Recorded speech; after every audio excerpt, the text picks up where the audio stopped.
Season 5, Episode 14 of Breaking Bad, Ozymandias, is generally regarded as not only one of the greatest episodes of American television, but the darkest episode of the entire series. The culmination of all of Walter White's bad decisions, narcissism, and moral disregard that's built up over the course of 5 seasons. But what is the darkest episode of the prequel/spin-off series, Better Call Saul? Some contenders do come to mind, like Chicanery, Lantern, Winner, 5-0, even Pimento, but I don't think any of these can truly compete with not one, not two, but the 3 final episodes of the Better Call Saul timeline. And I don't mean the very last 4 episodes taking place in the post-Breaking Bad Gene Takovic timeline. I'm talking about Episode 7, Plan and Execution, Episode 8, Point and Shoot, and Episode 9, Fun and Games. At first I was only considering the singular darkest episode of the series, which to me is Episode 9, Fun and Games, but then I realized that the supreme tragedy of Fun and Games only succeeds due to the previous horror of Point and Shoot and the previous dark comedy of Plan and Execution. In my opinion, these 3 episodes form a trilogy of masterful and emotional storytelling, a nearly 3-hour-long narrative that's often just as difficult to get through as Breaking Bad's Ozymandias. I dare say these 3 episodes are some of the best that television has to offer as a serious art form, but not because each episode is a continual shock to the senses as we see our characters and their goals dramatically unravel as we do in Ozymandias, but because these 3 episodes tend to mix their genres, which really places us as viewers even more on edge. We don't know whether to laugh, cringe, scream, or cry, or do all of them at once. Plan and Execution primarily utilizes a comedic plot structure, with its shocking ending bleeding into, pun not intended, the horror plot structure of Point and Shoot, which then leads us into the tragic plot structure of Fun and Games, capping off the prequel timeline and fully being in the circumstances of the Breaking Bad timeline. So let's explore these plot structures. I'll be doing this video essay in parts to make the analysis more digestible and easier to follow, but I will compile all the parts together in a supercut afterwards. We'll be exploring each episode's respective plot structure, and how both the adherence to and violation of these structures connect each episode narratively and thematically, and how the trilogy as a whole connects to the overarching tragic transformation of Jimmy McGill that we all knew was coming, only we didn't expect to get there in this exact way. Better Call Saul has always been leading to the tragedy of a protagonist searching for love and self-acceptance, only to find it in the wrong moral places. The show was good at making us forget we were always in a tragedy, especially with the mixing of genres in this final trilogy. This is the comedy, horror, and tragedy of Better Call Saul's final episodes. If it's your first time here, my name is Quentin. I'm a writer, teacher, and sometimes performer. It's time yet again to analyze the complex characters and precise artistry of this amazing series. I'm assuming if you clicked on this video essay, then you're familiar with the premise of the show, so I don't need to summarize anything, unlike in my previous video essays. Don't forget to hit that like button and subscribe to the channel to keep up with this 3-part video essay. So let's get into today's analysis, the dark comedy of Better Call Saul's Plan and Execution.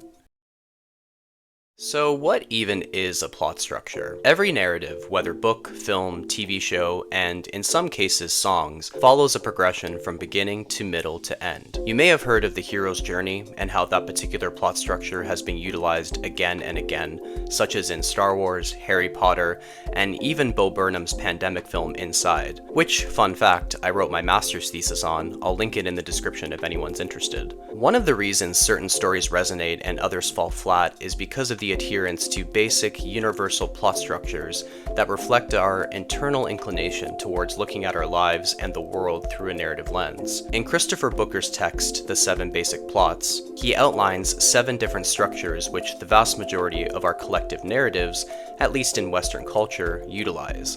These consist of comedy, overcoming the monster, tragedy, rags to riches, voyage and return, rebirth, and the quest, as well as the hero's journey, with this one being the overarching template for these 7 specific plots. Basically, a plot structure is the series of progressive points a narrative fulfills to tell a clear and satisfying story, typically ending with the protagonist having changed in some way from their experiences. Now, where it gets really interesting is when narratives violate basic plot structures, primarily by combining different genres into one one singular narrative, and thereby mixing different plot beats, keeping the audience on the edge of their seats. That rhymes. And this is exactly what these 3 episodes in Better Call Saul accomplish. So let's look at the comedic plot structure of Season 6, Episode 7, Plan and Execution. We'll be using Christopher Booker's text as a guide. Let's get into it. In terms of the basic thematic elements inherent in all comedies, it would be the violation of expectations and an overall state of confusion/miscommunication for the characters involved, typically ending in some kind of union between characters, especially marriage, or between characters and their environment. That's typically what makes comedic stories funny in a general sense. Though not all comedies are laugh-out-loud funny. Some are more satirical, some are cleverer, and some are darker. Here are the basic plot points for a comedy plot structure, as outlined by Christopher Booker. The shadow of confusion. Quote, "We're introduced to the hero and heroine, who are clearly marked as destined to be together, but they're being separated. There's confusion, miscommunication, and frustration, and the designated couples aren't hooking up." End quote. It gets worse. Quote, "The confusion previously mentioned gets even more convoluted. The darkness separating everyone is at its thickest, and the tension for the characters is at its peak. Things are going disastrously for our hero and heroine." End quote. And I would add, often for other characters as well. The confusion is lifted. Quote, "Someone or something explains the misunderstandings. All the characters breathe collective sighs of relief, weddings are arranged, and the villain is either punished or repents in time for the engagement party." End quote. An important aspect of plot structures to remember is that these plot points never look precisely the same, which is why we will never quite run out of stories to tell. The content is always changing, while the form typically remains the same in terms of the construction of the story. So now, let's explore the dark comedic structure of Plan and Execution. I'm definitely not saying that the episode is a laugh-out-loud funny comedy, but rather it follows the structure of a comedy with some appropriate humor in its opening and progressively becomes darker, casting it overall as a dark comedy. One of the striking things about this episode and its comedic structure is that the opening shot features a shadowy figure emerging from the sewer.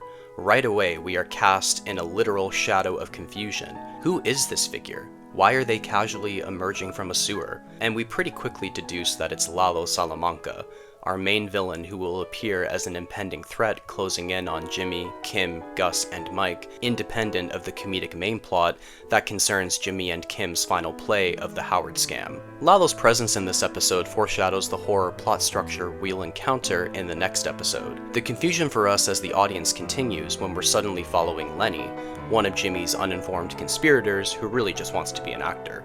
I can relate. Really astute viewers may recognize him from an earlier episode, but it's still not clear right away who this character is, until Jimmy pulls up in a rush. Although Jimmy and Kim are already technically in a legal union as husband and wife, one of the main reasons Kim initiates this scam is to reconnect with Jimmy after the trauma of their encounter with Lalo, utilizing the scam as an opportunity to reignite their love, mess with the man she's gradually been disliking throughout the series, and get their share of the Sandpiper money earlier. Overall though, Jimmy and Kim commit the Howard scam because it's something that brings them together in a very dark, immoral way. But, with Casimiro having a broken arm, their final play is not going according to plan. There is uncertainty over whether they can recreate the photos needed for the final play in time. We as viewers are not completely certain what the final play entails, due to the intentional withholding of some of the specifics of the plan. We feel just as uncertain as Jimmy and Kim about how this is actually going to turn out. There's a franticness to this opening scene of Jimmy, Kim, and the UNM film students trying to redo these photos. Any scene involving the UNM crew is always humorous. The earnestness of the makeup girl, the dry pretentiousness of the camera guy, and the awkwardness of the sound guy make for some great back and forth with Jimmy and Kim. As they try to rush through Lenny's wardrobe and makeup, the camera spins in a circular motion, combined with music that personally reminds me a lot of the soundtrack of Birdman, a comedy film itself. A dark comedy film, actually, making the whole situation even more frantic and absurd, along with some overlapping dialogue, giving the scene a looser feel compared to other scenes we've encountered in the series. As the camera guy instructs his quote-unquote class in the opening, "Don't get lost in the circle of confusion," a clear foreshadowing to the circular shot and the comedic plot point of the shadow of confusion the characters and us as the audience are experiencing. What does this final play exactly entail? Will this final play work? Will Jimmy and Kim succeed in reconnecting over their scam? As is typical of comedies, the confusion gets worse. We see Jimmy pass off the staged photos to Howard's private investigator? What? I will never forget my original shock when this was revealed. The confusion continues to get worse once we shift to Howard's perspective. He wonders why Jen Endowski is seeing him now with an update on following Jimmy. And why exactly are the photos wet? And why is Howard suddenly feeling hot with his heart racing so rapidly?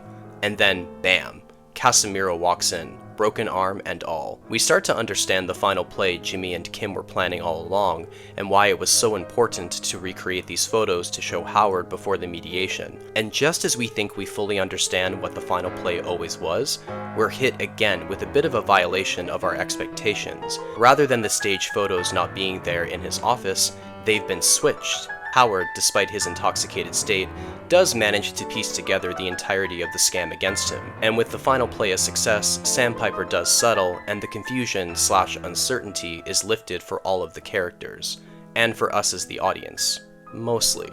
Jimmy and Kim reconnected emotionally, financially, and, physically. Happy ending to a comedic structure, right? Not exactly. Like Howard, we're still left somewhat confused by Jimmy and Kim's true overarching motivation for this scam. We understand the how, but not exactly the why. Upon repeat viewings of Better Call Saul, we can ascertain it a bit better, but initially it's not so obvious. Jimmy and Kim's primary targets for their scams in the past have usually been unsympathetic strangers or the legal system in general. I guess you could say Chuck was a target of their scamming, though that was primarily led by Jimmy. This time, Kim is leading the scam against Howard while Jimmy goes along reluctantly, but even then, Jimmy laid the groundwork by harassing Howard in Season 5. This time their scamming, while important and justifiable to them, has a darker edge, since Howard really is the last person who deserves to be fucked with. But it wasn't truly about any hatred towards Howard. The more Howard expresses his anger and disappointment, the more he realizes, you're perfect for each other. You have a piece missing. Indeed, they individually have pieces missing, and this scam was a means of fulfilling that missing piece to their relationship, the thrill of the con. Now the confusion is totally lifted. Although both having some dislike of Howard and desire for money, the overarching motivation was because they enjoyed doing it together. And now they have. So why doesn't Howard's passive-aggressive offering of Macallan whiskey feel more celebratory for them? Well, we've been in a dark comedy plot overall, watching this couple reconnect at the expense of a character who never did anything bad enough to justify their character assassination. And despite the confusion being lifted and Jimmy and Kim further cementing a future together, especially with that Sandpiper money, the darkness is about to completely overtake the structure. Lalo has entered the building, shooting Howard in the head and fully pulling us into the horror plot structure of Season 6, Episode 8, Point and Shoot. The happy ending and sigh of relief of a typical comedy is replaced by the unexpected necessity of overcoming the monster. The very plot structure we'll explore next time in this 3-part video essay. Thank you so much for watching. I wanted to thank each and every one of you who have been watching, liking, and commenting on these video essays. My Patreon is linked below if you want to support me in making these videos and get some perks. Or hey, why not throw me a tip by clicking on the 3 dots below? Or become a member of the channel. You can earn some badges and get early access to videos like this one. Any amount you can afford helps a lot. Thank you. A special shout out to our first channel member, Vermilion Star. Great to have you, and thank you so much for the support. Don't forget to hit that like button and subscribe to the channel. See you soon.